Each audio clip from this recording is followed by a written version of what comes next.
Saudações natalinas a você que nos acompanha no canal do Instituto Santo Atanásio. Meu nome é Luiz Henrique de Moraes, sou diretor do Instituto e gostaria de dar sequência aos vídeos que nós temos publicado a respeito dos mistérios tão maravilhosos que nós celebramos neste tempo litúrgico da Igreja, que é o Advento e o Natal. Vou falar um pouquinho para vocês a respeito de um livro que inclusive já foi abordado no vídeo que o nosso vice-presidente Augusto Pola já lançou, a respeito das flores da devoção a Jesus Menino, e que são também flores da devoção ao Santíssimo Sacramento, e o livro é justamente esse aqui, o Santíssimo Sacramento, do Padre Frederick William Faber, que nós lançamos na nossa campanha A Santíssima Eucaristia em 2020, e que é o livro de um dos grandes mestres da espiritualidade do movimento de Oxford, um padre que foi inclusive discípulo do grande cardeal Newman.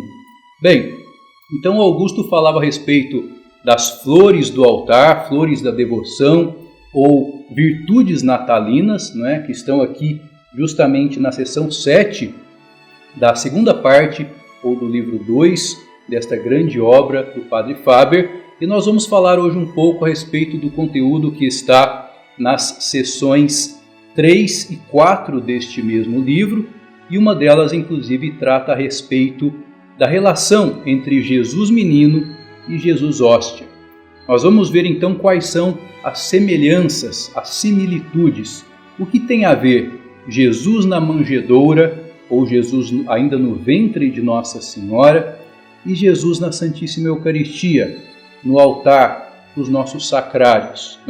Então vamos explorar um pouco a respeito disso e perceber este grande mistério deste Deus que nos fala em momentos distintos da história da salvação, mas sempre com um desígnio que é o mesmo, o desígnio salvífico de nos trazer a redenção.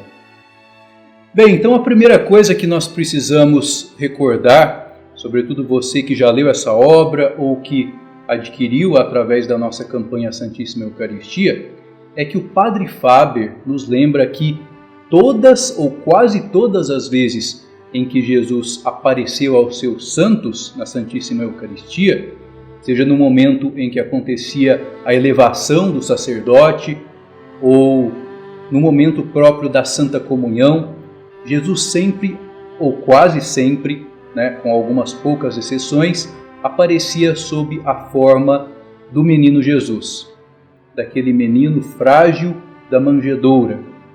Mas por quê? O que Nosso Senhor quer dizer com isso? Por que Nosso Senhor indica aos seus santos de forma tão clara, tão explícita, essa relação entre a sua vida na infância e a sua vida eucarística? Vamos ver então essas semelhanças. A primeira dela, nós precisamos recordar que Jesus, no ventre de Nossa Senhora, estava tão recluso, tão encerrado, limitado, ele que era Deus, onipotente, infinito, plenamente livre, e se fez encerrado num corpo de carne. Claro, o corpo da Santíssima Virgem, pleno de todas as graças, imaculado, mas ainda assim num corpo carnal. Ele se submeteu a isso, condescendeu em passar pelos 9 meses de gestação como todo ser humano. E esse Jesus que se deixou encerrar no corpo de Maria é o mesmo Jesus que se deixa encerrar nos nossos sacrários, que se deixa encerrar nos nossos próprios corpos quando nós o comungamos. Então a reclusão, o encerramento de Jesus na sua divina infância, na sua gestação, é a mesma reclusão a qual Jesus se submete na Santíssima Eucaristia. Depois é interessante lembrar também que o mesmo milagre que acontece na Anunciação do Senhor, quando São Gabriel aparece a Nossa Senhora e anuncia a ela que ela seria a mãe do Salvador, é também o milagre que acontece quando o sacerdote diz as palavras consacratórias, aquelas mesmas usadas por Jesus na Santa Ceia, ali no meio da Santa Missa, né? O mesmo milagre. Como assim? Bom, é Deus que se encarna, é Deus que assume uma forma material, tanto naquela ocasião da Anunciação, por intermédio das palavras do anjo Gabriel e de Nossa Senhora, mas por obra direta do Espírito Santo, quanto depois na Santa Missa, quando através das palavras do sacerdote, que repete aquilo que Nosso Senhor disse aos seus apóstolos na ceia, o Espírito Santo novamente opera ali um milagre que é a transubstanciação. Então essa é mais uma das maravilhas que o Padre Faber nos recorda, não é? Que incrivelmente colocam em paridade a sagrada infância do Senhor e o Santíssimo Sacramento do altar. Outra semelhança também muito especial é aquela que nós observamos na visitação de Nossa Senhora a Santa Isabel e os efeitos que nós recebemos quando Jesus vem até nós na Santa Comunhão. Vou ler aqui para vocês um trechinho do próprio livro do Padre Faber, em que ele recorda o milagre que Nosso Senhor, ainda no corpo de Maria, realizou em São João Batista e na sua mãe, Santa Isabel, quando receberam essa visita de Nossa Senhora com Jesus no seu ventre, né? O Padre Faber diz que foi um milagre muito semelhante a uma absolvição sacramental.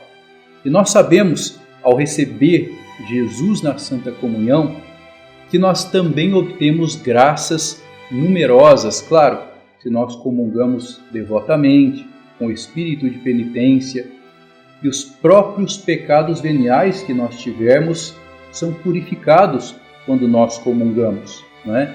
E assim também aconteceu com São João Batista. Vamos ver aqui como que o Padre Faber nos recorda dessa passagem. Ele diz o seguinte: o que agora nos concerne particularmente são as disposições do próprio Jesus e os prodígios que ele operou no mistério da visitação. Percebemos que ele verdadeiramente tinha pressa em cuidar das coisas de seu Pai. Realmente ele se revela um impaciente conquistador, disposto a começar cedo as suas conquistas e lançar logo as fundações do seu império mundial. Cristo não se contenta em estar no mundo, mesmo que há tão pouco tempo, sem que o pecado sinta o peso e o poder do seu braço ainda não nascido. Em Maria não havia nenhum pecado a expelir. Já em São João Batista havia a nódoa do pecado original. Então o Padre Faber nos recorda, né, que Jesus aqui como que purifica São João Batista, Santa Isabel, dessa mancha do pecado original, já ali, porque narra os evangelhos, né, que ao ouvir a saudação de Maria, Santa Isabel recebe o Espírito Santo e o menino que ela carregava no ventre, o precursor, pula de alegria, né? Recebe graças inumeráveis naquele momento. Então, essa semelhança também é muito interessante se nós pensarmos naquilo que acontece conosco quando nós fazemos uma boa Santa Comunhão. Naqueles pequenos milagres que Jesus também realiza na nossa alma, purificando-a dos vícios, dos pecados veniais, das más inclinações e também nos dando muitas graças próprias deste sacramento. A quarta semelhança entre Jesus menino e Jesus hóstia, nós podemos dizer que são aquelas contradições que os nossos sentidos sofrem diante de um mistério e do outro. Jesus na manjedoura parece para nós uma mera criaturinha, não um criador. Parece alguém que está ali por imposição da natureza e não de livre e espontânea vontade. E nenhum de nós diria que aquele menino tão frágil, tão necessitado de cuidados, tão sujeito a uma série de intempéries, porque Nosso Senhor realmente passava frio, por exemplo, né? Ele sofria na sua carne tudo aquilo que nós, meras criaturas humanas, também sofremos. E o menino Jesus certamente também tinha cólicas, certamente tinha fome, e nessas ocasiões se submetia a pedir alimento, a chorar e pedir o alimento a Nossa Senhora. Quem de nós diria que naquele menino tão singelo está o Deus onipotente, o Criador do universo, o Senhor dos tempos, né? Então os nossos sentidos são como que traídos. Aquilo que nós vemos não é o que corresponde à realidade. Também na Santa Eucaristia, o que nós vemos diante de nós é um pedaço de pão, tem gosto de pão, todas as características de pão, mas ali se encerra um mistério profundo de um Deus que se faz alimento para que nós possamos, alimentados por Ele, entrarmos na vida eterna, nos tornarmos santos e sermos sinais do seu amor no mundo. Então é muito interessante pensar ainda que naquele momento Jesus tinha diversos espectadores ao seu redor, mas talvez só aqueles que realmente tinham fé ou que tinham recebido o anúncio dos anjos, como os pastores, né, que foram avisados que o menino Deus havia nascido ali naquela gruta em Belém, é que podiam de fato, através dos olhos da fé e não dos olhos carnais, discernir a presença de Deus Filho, da segunda pessoa da Santíssima Trindade. Nós podemos ainda considerar com o Padre Faber a extrema vulnerabilidade que acometia Jesus quando menino, na sua sagrada infância, e que acomete Jesus em cada uma das espécies consagradas, né? Então Jesus menino era extremamente vulnerável na aparência. Se alguém ali deixasse, por exemplo, cair um pedaço pesado de madeira sobre a manjedoura, mataria o menino. Se os soldados de Herodes tivessem alcançado a Sagrada Família, que foi perseguida, depois que Herodes foi avisado, o rei prometido, filho de Davi, tinha nascido em Belém. Se aqueles soldados tivessem alcançado a Sagrada Família, Nosso Senhor talvez teria sido transpassado por uma espada e teria morrido antes da hora e atirado num buraco qualquer. Jesus condescende em se fazer vulnerável, em se fazer frágil, sofredor. Também na Santa Eucaristia, cada vez em que Nosso Senhor é consagrado na Santa Missa, Ele condescende em ser muitas vezes tratado com desprezo, muitas vezes alvo de sacrilégios, de profanações, de pessoas que não têm o devido cuidado com as espécies consagradas e deixam cair partículas da Santa Eucaristia no chão, que depois serão pisadas pelos outros. Enfim, Jesus é tão vulnerável quanto ele era na sua manjedoura.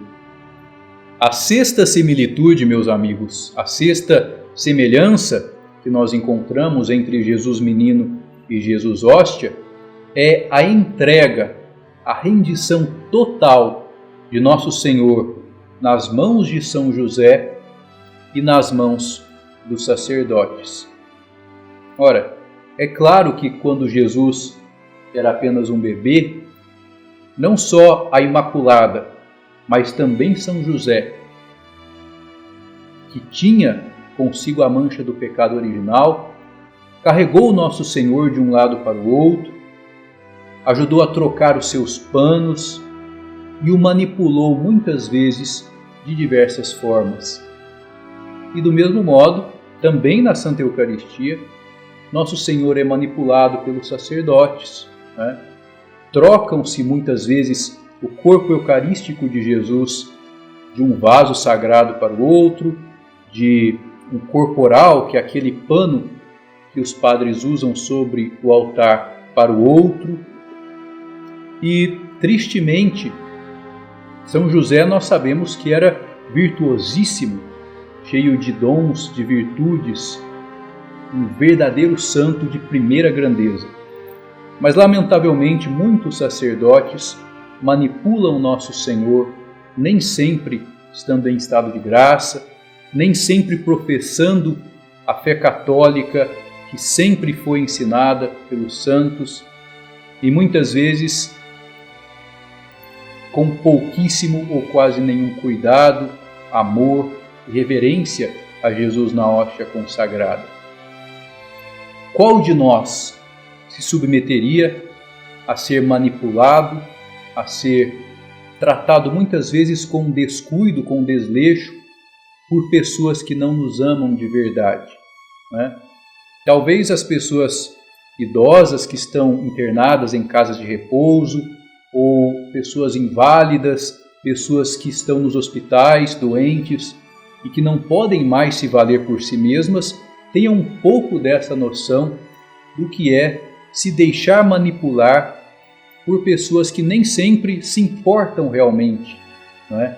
Com aquela outra alma, aquela outra pessoa, aquele outro ser humano que está ali. E Jesus, o tempo todo, condescende em se deixar manipular pelos sacerdotes, hoje também nas missas novas, não é? Pelos ministros extraordinários da Eucaristia, pessoas que nem sempre têm sequer a formação teológica, doutrinal adequada para saber o que é que eles estão manipulando, o que é que eles estão transportando ou ministrando para os outros. Então são mistérios que nos apontam de forma muito intensa, muito forte, para essa grande humildade que nosso Senhor nos ensina e esse grande amor abnegado que Ele tem por nós.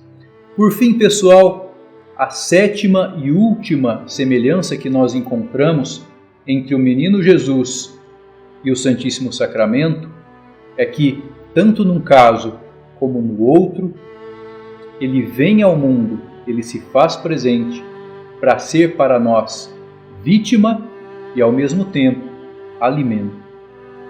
É interessante nós recordarmos o sentido original da palavra hóstia.